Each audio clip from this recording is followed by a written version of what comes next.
ஒரு husband and wife வந்து ஒரு ஷாப்பிங் போறாங்க. ஒரு ட்ரெஸ் கடைக்கு போறாங்க. போம்போது இந்த ஒய்ஃப் வந்து ஒரு ட்ரெஸ் பார்த்து ஆசைப்படுறாங்க. ரொம்ப ஆசைப்படுறாங்க. அந்த ட்ரெஸ்ஸோட விலை என்னன்னு கேட்குறாங்க. 10,000 அப்படின்னு சொல்லும்போது, ஹஸ்பண்ட்ட வந்து சொல்றாங்க, "10,000 இந்த ட்ரெஸ் எனக்கு ரொம்ப பிடிச்சிருக்கு." அப்படின்னு சொல்றாங்க. இந்த ஹஸ்பண்ட் என்ன பண்றாரு, "என்ட்ட அவ்வளோ காசுலாம் இல்ல, வாங்க முடியாது." அப்படின்னு சொல்லிட்டு வீட்டுக்கு கூட்டிட்டு வந்துர்றாரு. இவங்களும் சேடான ஃபேஸோட வீட்டுக்கு வந்துர்றாங்க.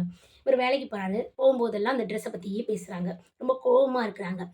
இது தாங்க முடியாம இந்த ஹஸ்பண்டும் 10,000 வச்சுக்கோ போய் ட்ரெஸ்ஸ வாங்கிக்கோ. ஹாப்பியா இரு அப்படின்னு சொல்லிட்டு, ஒரு நாள் காலையில ட்ரெஸ்க்கான காச குடுத்துட்டு வேலைக்கு போயிறாரு. ஈவினிங் வராரு. வந்தோனே அந்த ஒய்ஃப பார்த்து, "ரொம்ப ஹாப்பியா ஃபீல் பண்றியா? ட்ரெஸ் வாங்கிட்டியா? போட்டு பார்த்தியா? கரெக்ட்டா இருந்துச்சா? எப்படி இருந்துச்சு? அப்படின்னு எப்படி ஃபீல் பண்ற?" அப்படிலாம் கேட்குறாரு. அந்த ட்ரெஸ்ஸ நான் வாங்கவே இல்ல. ஏன் அந்த ட்ரெஸ்ஸ யாரும் வாங்கிட்டு போயிட்டாங்களா? அப்படின்னு ஹஸ்பண்ட் கேட்குறாரு. யாருமே வாங்கல. அந்த ட்ரெஸ் வந்து அந்த கடையிலே தான் இருந்துச்சு. அது எப்படி கடந்துச்சோ, அப்படியே தான் அந்த ட்ரெஸ் அந்த கடையில அதே இடத்துலயே இருக்கு. அந்த ட்ரெஸ் யாருக்குமே பிடிக்கல போல. யாருமே வாங்கல.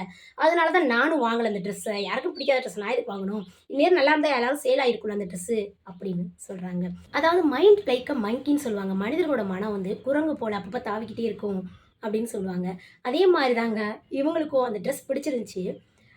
கொஞ்சம் காலம் ஆகும்போது, அதாவது நேரம் ஆகும்போது, நாட்கள் ஆகும்போது, பிடிச்ச ட்ரெஸ் தான். ஆனா, அங்க போய் பார்த்து யாருக்குமே பிடிக்கல.